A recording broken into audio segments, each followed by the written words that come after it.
So I'm back again with another video, another update on the Best of Super Junior's 30th anniversary show from New Japan Pro Wrestling. And I'm a little bit late with the update, unfortunately, for the last 2 days, as my work has gone in the way, being that I live in the UK. And if you want to watch New Japan in the UK, you have to get up pretty early in the morning, and I had to go to work instead. So, and when I got home from a very, very, very busy day at work, generally too bloody well tired to do the review. So my apologies, it's been a bit of a hectic week, but I am back again. So today we're going to talk about the day 6 and day 7 of the tournament, the 18th and 19th of May. So with day 6, I'm going to give you a little tiny brief on basically who won the matches, and just a small briefing of what happened on that day. So I'm just going to get straight into it. So in the first opening match, Mike Bailey defeated Doki as he continues his fantastic run so far in this year's Best of Super Juniors. Every fan in Japan has seemed to be falling in love with Mike Bailey right now.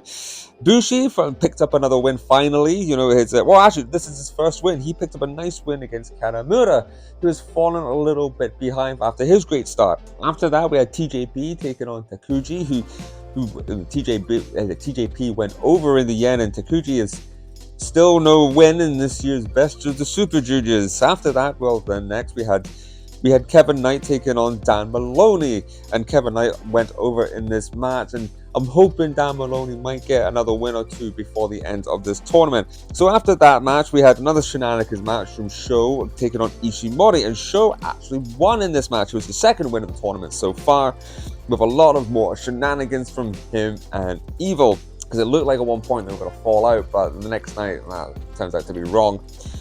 After that, we had a really good match, actually, with El Desperado taking on Clark Connors, and El Desperado went over in this match. Clark Connors having a bit of a mismatch with he's been an ups and down tournament so far. So after that match, we had Titan taking on Leo Rush, another match, again, I was really looking forward to, and Titan surprisingly picking up the victory, and it's kind of unraveling a little bit for Leo Rush after his brilliant start to the tournament. So after that, we had one of the matches I think of the tournament everybody was waiting for. It was going to be Takahashi taking on Kushida, and the way this match ended was actually in a count out, and I like this. This is the thing I like about Best of Super Juniors and stuff when they do tournaments in Japan. They give you multiple different types of finishes, and in all the matches, it's really quite creative stuff. So anyway, and then we get to the last match of the night, and it was Master Wato and Robbie Eagles. And Master Wato, again, he picked up another impressive victory against Robbie Eagles, who's also, a staple of the Best of Super Juniors in Japan. So another good win for Master Wato, which is just going to take his stock higher up. So yes, that's the results, and that's kind of what happened on day 6. So now we're going to move on to day 7. So on day 7, on the 19th of May, we had another 10 matches to go through. So, in the first match that came up, it was going to be Clark Connor taking on Master Wato. And, we all know that Master Wato had an impressive victory the night before against Robbie Eagles. And he continued this form by having another victory against Clark Connor. And Clark Connor, you might want to start thinking about maybe having Gedo at the side of the ring, and because Gedo, it seems to be a theme that Clark Connor looks like he's going to win. Gedo demands a certain move or punish him even more, and then it never goes exactly like Clark Connor wants it to go. Because as I said, Gedo kept shouting he wanted to punish Wato more, and then Wato, surprised him with this high German suplex. Wato, now that's a move you don't usually see guys get pinned with too often, but Wato, he's making it look good. So, I'm very happy for him. So that's another good win for him. So in the second match, it was Doki and Takuji. And do I need to tell you the result of this match? I think we're getting the running story here. Takuji lost again.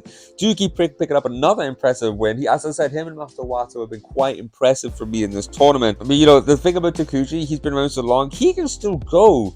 And you watch him in this match particularly, and he's still got it. He's not, it's not like he's slowing down at his age. But it was basically a match of the ankle lock versus the Doki Choki, and obviously the Doki Choki came on top, and then he got the pin, the pin for Doki. So after that, then, so we're moving on now. There was an interesting Robbie Eagles and Kevin Knight, and this match was all about really Kevin Knight, the fact that he's a lot taller than Robbie Eagles. But you got to remember, when it gets to the 5th, 6th, and 7th day of New Japan tournament, injuries start playing a real big factor in all of these, and everybody at this point is banged up from all their matches. And sure enough, Robbie Eagles was good. They were both banged up guys. Robbie Eagles were trying to slow down Kevin Hart, and obviously Kevin Knight, imagine that. Kevin Knight, yeah. So Eagles kept going for his legs, just trying to cut the man down, cut his speed, cut his size, and yeah, it seemed to work for him. So it did. He got a pin. There was a lot of pin reversals actually in this as well. But I said it turned out it wasn't a pin, it was a submission that got Robbie Eagles the win during the Ron Miller special. I think Kevin Knight's the first one to tap out of it in the tournament so far, I think. But a really interesting match. And I said Kevin Knight, I think he's getting more and more confident with the Japanese crowd, and his charisma as well, the way he talks is fantastic. So that was definitely a fun match to watch. So yeah, we're going to go back to more shenanigans, because guess what I'm going to talk about? Show. So yeah, it was Show versus Titan, and yep, Show picked up his third. I think this is his third victory. Yeah, I think it was his third victory. So apparently the night before there was problems with him and Evil, which turned out to be, rubbish in the end, because Evil ended up helping with a distraction, a chair shot to Titan, which the Japanese audience do not like at all, and Show picked up the pin. So not many people are very happy with showing Evil so far in the Best of Super Juniors, but they've been healing out pretty well. And the shenanigans with Takahashi, that was quite a lot of fun to watch when they had him tied up. So after that match, we had, what was it next? It was Francesco Akira taking on Kanemaru, and Kanemaru, well, he lost the night before and he lost again here, and a very good win for Francesco Akira. When you find out that Kanemaru has been wrestling longer than Akira has actually been alive, which is, I think it's 26 years he's been a pro wrestler now, I think, Kanemaru. So that was quite interesting when that little stat was popped out. So it was also even better, a nice little surprise to the crowd. The Great Okan came out with Francesco Akira to the ring to show his support for the United Empire, and that Japanese honor, they love the Great Okan. And it was good seeing him as well. So, yeah, a good win for Francesco Akira. To be honest, when I saw Great Okan coming out, you thought there might be some shenanigans, but there wasn't really from Great Okan. But when he comes out, I thought Akira must be going over, because they wouldn't bring him out if he was going to lose. But that was definitely a fun one for the crowd to definitely see. So next we had, this was an interesting match. This was Leo Rush taking on Kushida, and as I've been saying, Kushida, I think he's had one win in the whole tournament. I had him up there to go into the last 4. He still could. I think mathematically he still can. But we need to wait and see, because he lost again to Leo Rush. Leo Rush finally, he lost obviously the night before, came back and had a good win in this. And this was a great start. This was both of these guys so smooth, so quick. Just Kushida was mostly on top for the start of this match, and I kept thinking stuff. Kushida must be getting a win against Leo Rush here, but how wrong was I? It says Kushida still with only one win in the tournament, which I must admit kind of blows my mind a little bit that Kushida has only got one win in the bloody tournament. But I said, a good win for Leo Rush. He's been excellent, and it looks like he'll definitely be making that last 4. I think he's top of his block at the moment. So, and I love his intro music. Definitely the smooth jazz at the start. I quite enjoy that. So after that match, it was going to be Bushi taking on Yo, and Yo's had a mixed tournament this year. Now Bushi got the win the night before. I think he had Kanemaru, obviously, and Bushi's had his not the greatest of tournaments. I thought he was going to have a better tournament. Yo has been hit and miss a little bit. He's had a pretty good tournament actually. Because we all know sort of stories in the back that obviously Yo has aspirations of other things outside of professional wrestling, but he still loves professional wrestling. The question's always been how serious does he take his matches? His matches have all been pretty good actually so far in Best of Super Juniors, and he came away with the win against Bushi, getting the pin, hitting his move, the direct drive, and it's still only one win for Bushi, I think. No, it's 2 wins. Is it 2 wins or one? No, it's one win he's got. it's all blurring too much for me now. I've watched about 70 matches, and it's all just starting to blur together all the days. But anyway, fun match to watch and a good win for Yo. So now we come down to here's another match. There were so many matches announced. When the two blocks got announced for this tournament, there were so many matches I was looking forward to, and here's one of them: Ishimori, Mike, Speedball, Bailey. Now, because we all know how quick both of these guys are, especially Ishimori. But Bailey starts strong. He starts strong against Ishimori. Ishimori, he's trying to slow Bailey down. He's trying to knock him down, slow the match down, not let Bailey sort of build up any momentum in the match, doing sort of ruthless Ishimori, as I've written down in my notes here. I wrote down he's pretty ruthless in all of this. So, but then the one thing Bailey's always got that Ishimori I don't think could deal with is his kicks. His kicks are awesome. He's got an amazing martial art background, Speedball Mike Bailey, and his kicks are just brutal to hear, especially when he starts doing the double kicks and then his double knees as well. They look horrible. Every time he's done that move, as cool as it looks, it just looks horrible to take for his opponent. Here's the thing though, Ishimori picked up the win. I was a little bit shocked. I thought it was going to be a close match, but I thought I had Bailey over to win because he's been so good. But no, I think this is Bailey's first or second defeat.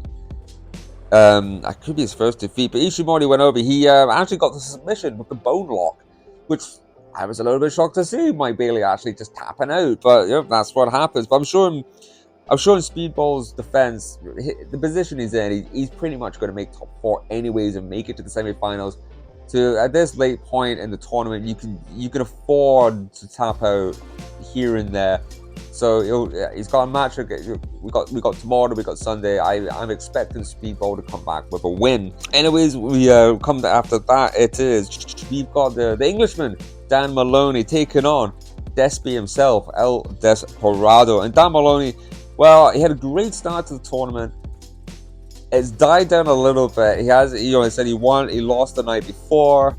And unfortunately, he lost in this match as well. But another great showing for Dan Maloney, who's looked very impressive.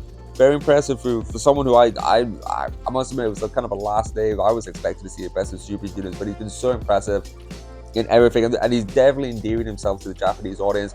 I saw pictures recently in Japanese magazines with him and the fans, and they're really getting into Dan Maloney, and especially was it this match? I think it was this match. He was dropping a lot of F-bombs. He was swearing a lot in this match, actually. I can't really, I could repeat, but I don't really want to repeat some of the stuff he was saying to Desperado, but it was quite funny, especially in the English accent. Hopefully, Dan can get maybe another win before the end of this tournament. I would love to see him win one more match. Maybe on the last night of the block matches, I would love to see him pick up a win before he goes away from Japan for a bit, but we'll have to wait and see. But no matter what happens now, I still say he's definitely had a good showing. So now the final match. We come to the main event of day 7 of New Japan's Best of Super Juniors, and it was TJP taking on Takahashi. Another match I was definitely looking forward to. TJP overall has had a really good tournament. Takahashi not as much, and the fact that he's the champion as well hasn't helped either. So he's got a big target on his back, and he's already had a few defeats. So TJP though came into this with a heavily taped right shoulder. As I said, at this point in the tournament, everybody's all banged up at this point, so they're just trying to get through those last matches to get to the semifinals and the blocks. It was a great, nice back and forth. You can imagine these two are very smooth together. They're linking up all their moves. So TJP started struggling with his arm, and finally Takahashi gets another win. Because he needs to start racking those wins up if he thinks he wants to win a 5th Best of Super Juniors title. He hit the time bomb, picked up the pin. So hopefully Takahashi on Sunday can win, and then hopefully carry the momentum and try and get into the last 4. Right, so that's me for the end of the day. I'm going to go sleep now. I'll try and sleep. I'll try and get my sanity back. But I hopefully will be back on Sunday with another video on Best of Super Juniors. However, I am working on Sunday. So if a video doesn't pop on Sunday, it will definitely be popping up on Monday. Just depending on how tired I am. So I think we've got one more week of this. I think it's next week that they're doing the final. So I think we've got 4 more shows to watch, and then we can get to the end of the Best of Super Juniors. But so far, it's been a fantastic tournament, and I will get back to you guys as soon as possible.